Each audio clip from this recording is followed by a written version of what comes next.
여러분, 마가복음 6장에 보면은 오병이어 사건이 나옵니다. 오병이어 사건, 보리떡 5개와 물고기 2마리. 자, 이때 5천 명이 먹고 12광주리가 남았다는 거예요. 자, 그런데 그 역사의 현장에서 쓰임받은 것은 꼬마 애, 작은 아이의 헌신이었어요. 그때도 예수님이 기적을 하실 때 없는 것에서 만들어낸 게 아니라 매우 작은 원 소스가 있었다는 거예요. 그 아이는 최선을 다해서 헌신한 거예요. 그런데 그 작은 아이의 헌신이 모두를 먹이는 능력이 됐다는 사실입니다. 모르긴 해도 그 애 멋지게 쓰임받았을 것 같아요. 기적은 준비된 최선의 현장에서 일어난 것입니다. 다윗이 물매를 돌릴 기술이 없었다면 그날 골리앗 못 잡아요. 최소한 뭔가 잡아낼 몸은 있어야 된다는 얘기지. 하나님이 그날 다윗의 기술에 하나님의 정확도를 가미하신 것이죠. 그래가지고 쉥 이게 늘 돌려봤거든. 뭘 돌려본 사람이 하는 거예요. 돌려본 사람. 다 같이 뭘 돌려본 사람이 한다. 뭘 해봤던 사람이 하는 거예요. 여러분이 늘 날마다 드려짐, 늘마다 희생함, 늘 헌신하는 그 상황이 연속적으로 일어날 때 하나님의 그날 어느 날 갑자기 그걸 쓰시는 거예요.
오늘 이 말씀을 우리가 정말 제대로 이해해야 될 필요가 있어요. 자, 여러분 이 지역이 어느 지역이라고요? 가나, 갈릴리, 근동.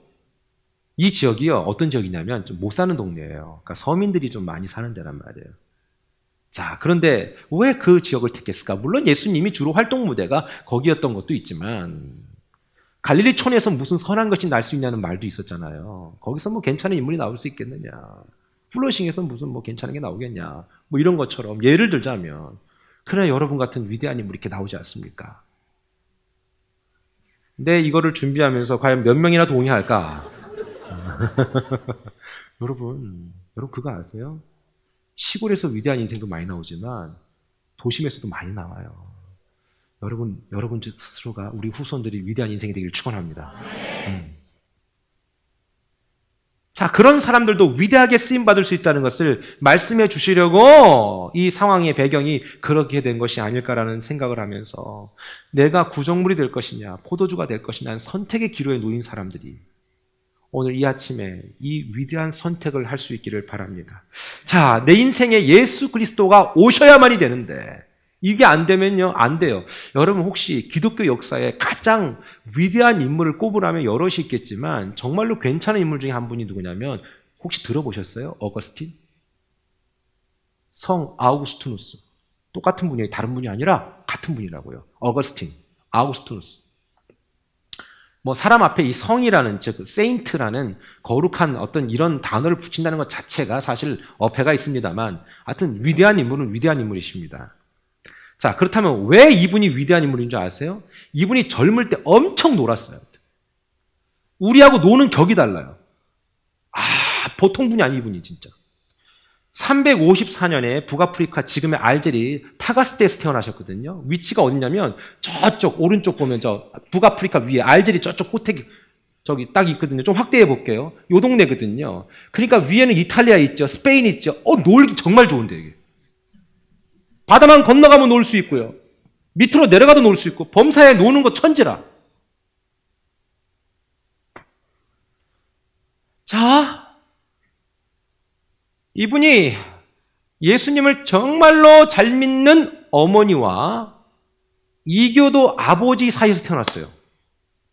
항상 제가 그러죠. 어머니가 중요하다고. 다 같이 엄마가 중요하다.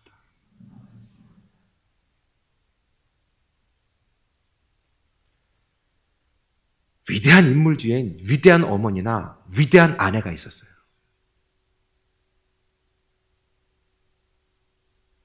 되게 중요한 거예요. 근데 이 어머니 이름이 모니카잖아요. 모니카. 근데 이분이 그 남편이 엄청 또 한량이에요. 이분이 또. 그러니까 평생 기도 제목이었어요. 평생 기도 제목인데 결국 이 기도 제목 하나님이 이 남편 죽기 전에 응답해 주세요. 평생 놀다가 죽기 전에 세례받고 죽습니다. 안타까운 인생이죠. 엄밀히 말하면 안타까운 인생이죠. 그 남편이란 분은요. 그리고 아들 어거스틴의 그 재능을 이 엄마가 일찍부터 감지해서 이 아들을 세속적으로 좀 더 멋진 인생으로 키워보려고 그런 갈망이 있었습니다. 근데 그게 되나요? 하나님 앞에 기도한 인생인데 세속적이라는 말은 나쁜 뜻이 아니라 세상에서 유명한 사람이 되길 원했다고요. 왜냐하면 얘가 탁월했거든요. 얘가 아니군요. 이분이 탁월했거든요. 자, 이 엄마의 간절한 소망이 있어서 그랬는지 모르겠지만 11세에 11살에 웅변가가 되기 위해 라틴어를 다 띱니다. 몇 살이에요? 11살에. 대단하죠. 17세에 대도시 카르타고에 있는 수사학교, 그러니까 웅변하고 말로 사람들을 변론하고 이런, 지금으로 얘기하면 좀 뭐랄까요, 뭐 법조계라고 얘기할 수도 있겠고요. 그런 비슷한 곳에 이 말할 수 있는, 그 당시는 말 잘하면요 대통령도 될 수 있으니까 무슨 경쟁이 있겠어요. 그때 수사학이 최고죠. 수사학의 최고의 공직이 있었던 사람 모세도 그랬고요. 바울도 그랬어요. 그 당시 최고의 학문들은 수사학이에요. 뭔가를 그 조사하고 수사하는 게 아니라 말을 하는. 자, 그런데 보세요. 거기서 가장 우수한 학생으로 뽑혔어요. 몇 살 때요? 17살에. 그러다가 청소년 시기에 그때에 어떻습니까? 신앙을 잃게 돼요. 이유가 있는데 대도시 카르타고에 있다 보니까 사람이 어디 있냐가 중요하잖아요. 놀기 좋은 데 있으니까 노는 게 보이는 거예요. 그때 한 여자와 동거를 시작합니다. 몇 살에? 17세예요. 참 앞서가셨던 분이에요. 그리고 18세 때는 아데오다투스라는 아들까지 낳아버려요. 사생아를 낳습니다. 일종의. 물론 이 아들 나중에 죽습니다. 그러니까 아주 노는 급이 달랐던 분. 공부도 끝내주게 하고 놀기도 잘 놀았던 분. 우린 보통 둘 중에 하나를 포기하지만 이분은 두 개를 다 잘했던 분. 그러니까 그러니까 성경 역사가들을 보면요. 여러분 놀았다는 얘기도 할 수 없어요. 우리가 가끔 노는 건 좀 이렇게 질적으로 좀 떨어지게 노는 거고 이게 사실 좀 노는 건데 그뿐입니까? 그 당시 한량들이라면 대부분에 빠져있는 연극, 지금의 연극과 달라요. 그 당시 연극은. 그러니까 노는 애들은 연극을 좋아했고 연극에서 모였어요. 거기에 탐닉하죠. 19살 때는 철학에 빠져요. 그러니까 다르다니까요. 필로소피에 딱 빠져가지고요.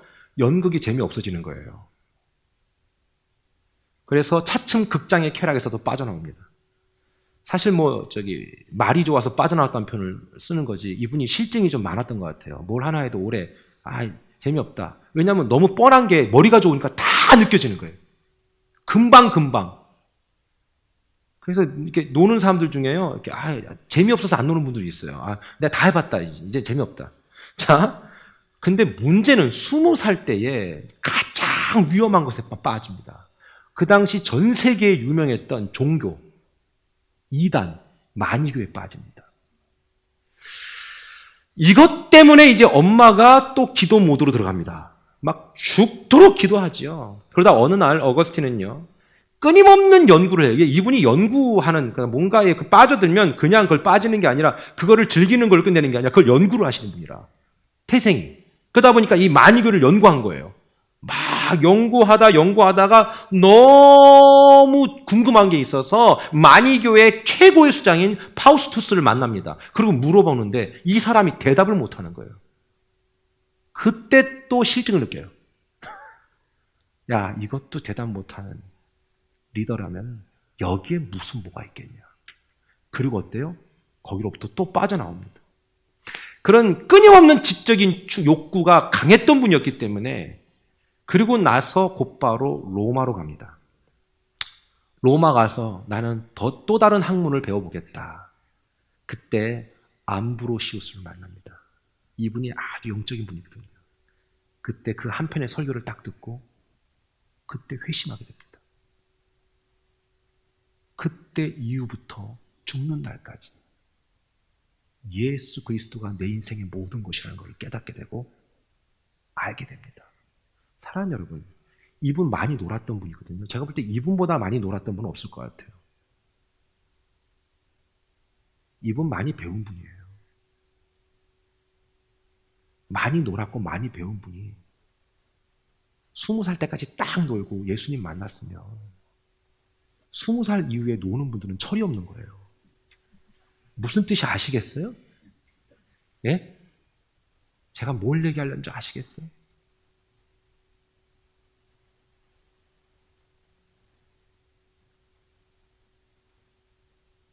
이분 때문에 신앙의 체계가 이루어져요. 생각해 보세요. 뭔가를 하나 하면 후업하잖아요. 그 전까지만 해도 그 신앙과 믿음에 대해서는 어떤 그 기조를 충분히 체계적으로 이렇게 양육을 하듯이 이렇게 쌓아놓은 게 아니라 다 구전을 통해서 이렇게 전달되는 믿음밖에 없었는데 이분이 세상의 모든 기독교의 신앙의 기초적을 밑바닥부터 쫙 집대성해 놓은 거예요. 그러니까 어떻게 되겠어요? 사람들이 이게 신앙이구나 믿음이구나 하는 것을 체계적으로 그때부터 알기 시작한 거예요. 여러분 우리 교회에서 양육받기 전에 여러분들 들은 풍월로 신앙생활했지 체계적으로 받지 못했잖아요. 그거와 똑같은 거예요. 그런 믿음의 기조가 있던 분들이 그런 일들을 감당하신 것이죠. 어거스틴은 그가 가진 기질의 탓 때문에 기독교 신앙의 체계를 세웠고 추상적인 어떤 믿음이 매우 구체적으로 가시화되도록 따박따박 정리해 놓으신 위대한 인물로 남게 된 것입니다. 중요한 사실, 이 모든 과정에서 절대로 빠질 수 없는 영향력, 엄마.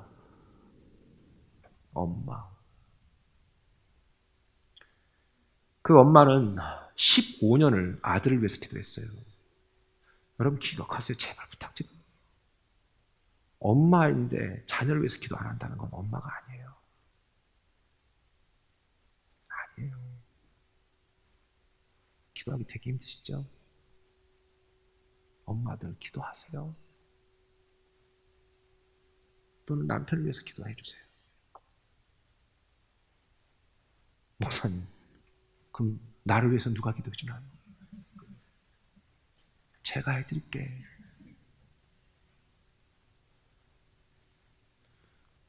어쩌면 한 인생의 변화가 기독교 역사 전체를 바꿨잖아요.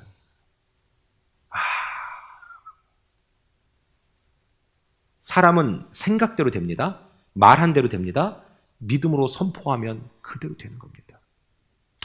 시편 139편 4절, 제가 참 좋아하는 얘기인데요. 말씀인데요. 한번 다 같이 시작. 내 혀의 말을 알지 못하시는 것이 하나도 없으시니이다. 그러니까 우리 하나님이 우리가 말을 뱉은 것을 모르는 게 없다고. 다 듣고 계신다는 거. 잠언 18장 21절에 시작. 죽고 사는 것이 혀의 힘에 달렸나니 혀를 쓰기 좋아하는 자는 혀의 열매를 먹으리라. 그러니까 좋은 말을 많이 해야 돼요. 지금 말씀드렸잖아요. 옛날부터 자식들한테 이런 썩을 놈이 아니라 이런 복받을 놈, 이런 매일마다 키가 자랄 놈, 뭐 이렇게 옆사람한테 이렇게 하십시다. 오늘 당신의 얼굴을 보니 주님을 본 것 같습니다. 시작.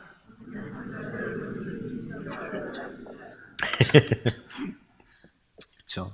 얼마나 좋은 말만 하자 이거죠. 좋은 말만 하자. 세월을 아끼라 때가 악하니라. 인생이 그렇게 길지 않아요. 길지 않아요. 기적은 언제 일어납니까? 7절의 말씀처럼 주님의 손 안에 들어올 때, 주님의 명령 안으로 들어올 때 기적이 일어나는 거예요, 여러분. 주님의 주권 안에서 움직일 때, 주님의 손에 붙잡힐 때, 그때가 바로 기적이 일어나는 것이지요. 전혀 새로운 삶으로 변화되는 줄 믿습니다. 비슷한 것이 아니라, 연관성 있는 것이 아니라 전혀 새로운 모습 되는 거예요. 여러분, 예수님을 믿으면 전혀 새로운 존재가 될 줄 믿습니다. 물론 우리가 조금씩 나아진다고 얘기는 하지만 뭐 꼭 그런 것 같지도 않아요. 하루아침에 달라질 수 있다고 난 생각을 합니다. 그리고 나서 그 이후부터는 계속적으로, 지속적으로 하나님이 내게 부어주신 은혜를 기억하면서 나의 이 어떤 변화에 대한 유지를 위해서 늘 기도하지 않으면 안 된다는 사실이죠. 여러분, 요한복음 2장 10절, 자, 다 같이 읽어봅니다. 시작. 말하되 사람마다 먼저 좋은 포도주를 내고 취한 후에 낮은 것을 내거늘 그대는 지금까지 좋은 포도주를 두었도다 하니라. 여러분, 하나님이 역사하시면 어설픈 최고가 아니에요. 정말 최고 중에 최고가 될 줄 믿습니다. 여러분, 우리 이렇게 한번 기대해 보자고요. 하나님이 역사하면은 그냥 좀 괜찮아 보이는 존재가 아니라 진짜 멋진 존재가 되는 거예요. 그렇기 때문에 저는요, 하나님을 믿는 우리들이 이 세상에서 경쟁력 없는 모습이 있다면 난 정말 싫어요. 그 분야에 있어서 늘 최고가 되라는 얘기가 바로 그거예요. 이 분야, 내가 맡고 있는 이 분야에 있어서는 나를 앞설 자가 없다. 랄 정도로 최고가 돼야 되죠. 여러분, 그러면 사방에서 스카우트 가지 않겠어요?